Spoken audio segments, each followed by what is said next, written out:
The flight was calm, passengers seated, until the K-9 suddenly stood up and barked relentlessly at one man. At first it seemed like nothing more than nerves, but when officers stepped in, the cabin froze. What was hidden that forced the dog to react, and why did it leave everyone on board in shock? Here's the full story. But before we get started, drop the name of your favorite dog in the comments and make sure you're subscribed. The cabin of Flight 762 buzzed with a soft, steady rhythm. The engines hummed like background music, passengers flipped through magazines, and a flight attendant wheeled a cart down the aisle offering snacks. Outside the windows, the world stretched into endless blue with clouds scattered like cotton. Everything about the flight felt routine. But Officer Daniel Hayes knew better than to let his guard down. He wasn't here as a passenger. His role was different.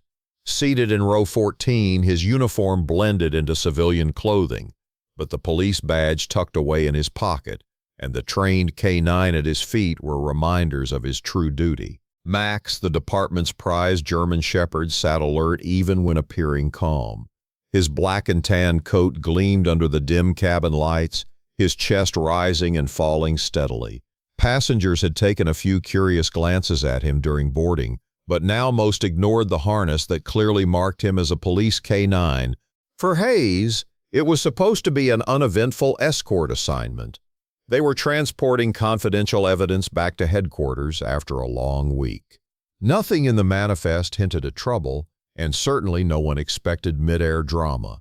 Yet the quiet moments were often the most deceptive. Halfway through the flight, Hayes noticed Max's posture change. At first it was subtle. His ears twitched, nostrils flared, and his head rose slightly. Hayes had been with him long enough to know this wasn't idle curiosity. Max had caught something. The officer's hand instinctively rested on the leash. "Easy, boy," he whispered, though his eyes were already scanning the cabin. Max's gaze locked down the aisle.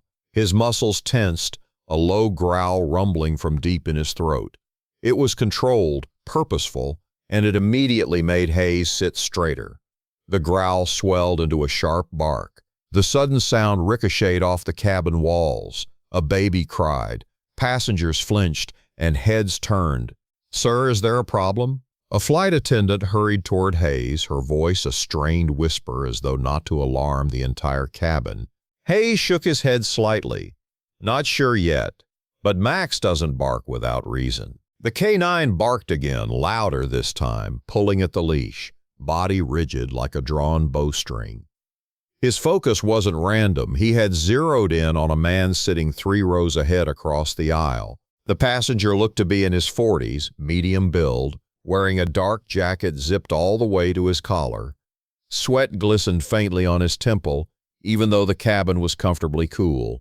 His hands were clasped tight in his lap, knuckles pale, as if holding on to something unseen. Most passengers might have brushed off the dog's behavior as distraction. But Hayes saw the look on the man's face when Max barked. Not surprise, not irritation, but fear. And fear told stories. "Excuse me, sir," Hayes called forward, his voice firm but calm. "Could you keep your hands visible for me?" The man flinched slightly. His lips parted as if to respond, but no words came. Instead, he turned toward the window, shoulders tightening. Max growled again, louder, teeth flashing under the dim cabin lights. The leash strained in Hayes's grip. Passengers nearby began murmuring nervously, leaning away from the man. Some clutched their children closer. Others whispered questions. "What's happening? Why the dog?" Hayes pressed the service button. Within seconds, the lead flight attendant appeared, her smile forced. "Officer, do you want me to alert the captain?" "Yes, quietly. Tell him we may need assistance."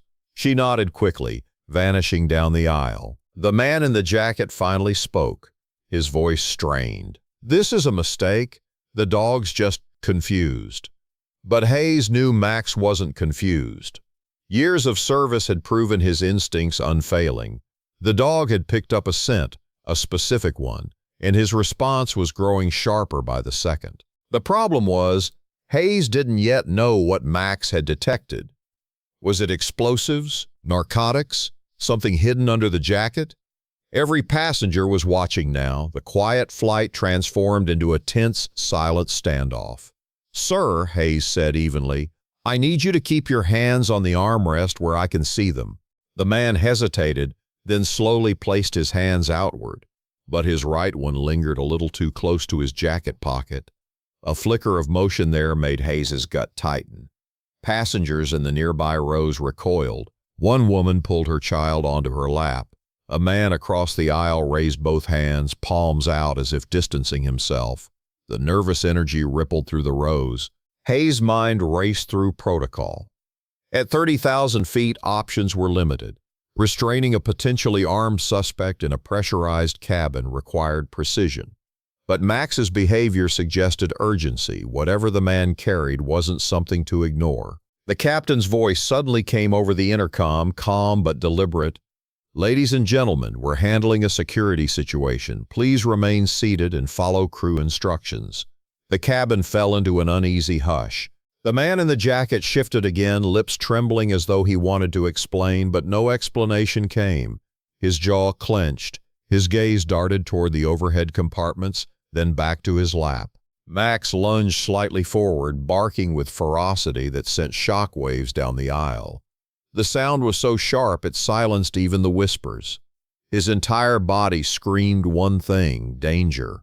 Hayes's pulse hammered in his ears. The scene connected too neatly: the jacket, the sweat, the fear, the dog's escalating signals.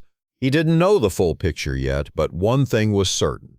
Whatever the man was hiding, whatever was zipped inside that jacket, wasn't meant to be harmless, and the next few minutes would determine whether the rest of the flight remained safe or spiraled into chaos. The cabin of Flight 762 was frozen in a heavy silence. Every passenger seemed suspended between fear and disbelief as Max's sharp barks filled the air. The canine's body was rigid, tail stiff, eyes locked on the man in the jacket. Officer Hayes tightened his grip on the leash, his other hand hovering close to his concealed holster.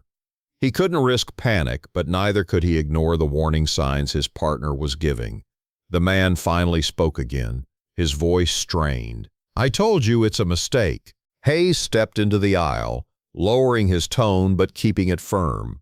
"Then you won't mind standing up slowly." The man hesitated, chest rising and falling too quickly. The sweat on his brow had deepened into rivulets. Still, he rose halfway from his seat. His jacket shifted, and that was when Hayes saw it, a faint, unnatural bulge at his side. Passengers gasped. Someone cried out, "He's got something." Hayes raised a hand sharply to steady the crowd. The last thing they needed was chaos at 30,000 feet. But Max wasn't calming. His barking was sharper, relentless, dragging every eye in the cabin to the man.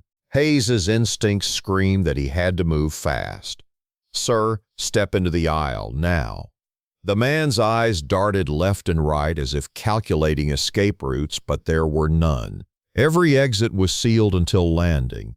Every movement was under watch. Finally, he lifted his hands slowly, stepping into the aisle. Passengers pulled back into their seats, pressing against the windows as if trying to melt away. Hayes signaled the lead flight attendant, "Clear the rows around us. Move passengers to the back." The crew acted quickly, ushering terrified families toward the rear galley. The once calm flight now buzzed with whispers, the tension electric. Max advanced, nose close to the man's jacket, barking with intensity that rattled the overhead bins. Hayes's eyes followed every twitch, every breath of the suspect. Then he saw it, a hand inching toward the jacket pocket again. "Hands still!" Hayes barked. The man froze, his jaw clenching. His breathing sounded ragged now, almost desperate. Rowan's training, Hayes remembered it in an instant. Suspects under pressure reveal themselves not by what they say, but by what they can't stop doing. The man's eyes flicked downward, betraying him. Hayes moved in swiftly, seizing the wrist before it could reach the pocket. Max lunged at the same moment, teeth snapping close enough to make the man flinch. The cabin filled with gasps as Hayes forced the arm upward. The jacket gave way, and the mystery unraveled. Inside wasn't a weapon, not a knife, not a firearm. It was a small case, metal, locked, strapped tight against the man's side with a belt harness. Passengers let out a confused wave of murmurs. Hayes' mind raced. Why hide a case like that under a jacket? Why carry it onto a plane instead of checking it? The man's face told the rest, pale, cornered, guilty. "Remove it," Hayes ordered. The man shook his head frantically. "You don't understand. If I open it here, we're all in danger." Those words sent an even colder chill through the cabin. Passengers recoiled. Some covered their mouths. A child began to cry. Hayes pressed harder, eyes drilling into the man's. "What's inside?" But before he could answer, Max barked again, short, sharp, insistent. The dog wasn't reacting to fear or nerves now. He was alerting to something more.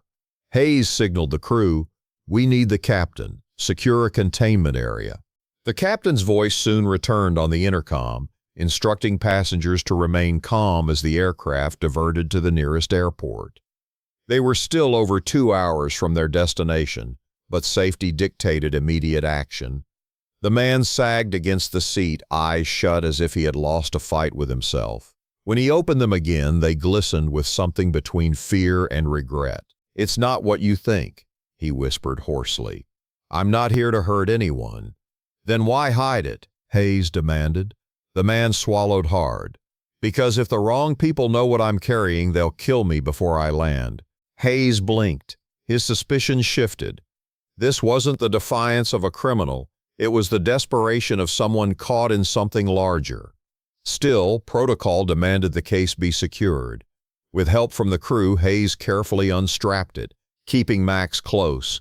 The dog continued barking, though his tone had shifted, less frantic now, more insistent. The case was placed on a service cart, isolated from passengers. Hayes kept his body between it and the rest of the cabin, while Max stayed glued to its side. "What's in there?" Hayes asked again. The man's voice cracked. "Proof.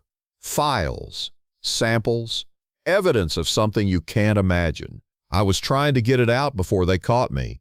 The words were cryptic, but Hayes could tell one thing. He believed them. And if the dog was reacting this strongly, it meant the contents weren't harmless. The captain announced their descent toward an emergency landing at a nearby international hub. Relief rippled through the passengers, but tension still gripped every heart until wheels touched the ground. On landing, law enforcement swarmed the aircraft. Passengers were escorted off row by row, eyes wide, whispers buzzing about the mystery man. Hayes and Max remained until last. The case was seized by airport security specialists, placed inside a containment unit. Only then did the man finally speak with some clarity. "They'll come for it," he said, his voice breaking. "And when they do, you'll understand why I couldn't let them win." Hayes didn't know yet who they were, but as he looked at Max, still glued to the case, still alert, he knew one thing for certain. This wasn't just about a suspicious passenger anymore. It was about uncovering a secret far bigger than anyone on that plane had expected. And the man's last words echoed in his mind. "This was never about me. It's about what's inside." If you made it this far, you already know how intense this was. But trust me, what's coming next is even more unbelievable. You don't want to miss it. So hit that subscribe button, drop a like, and tell me in the comments what you think was really inside that case, because the reveal is something you'll want to be here for.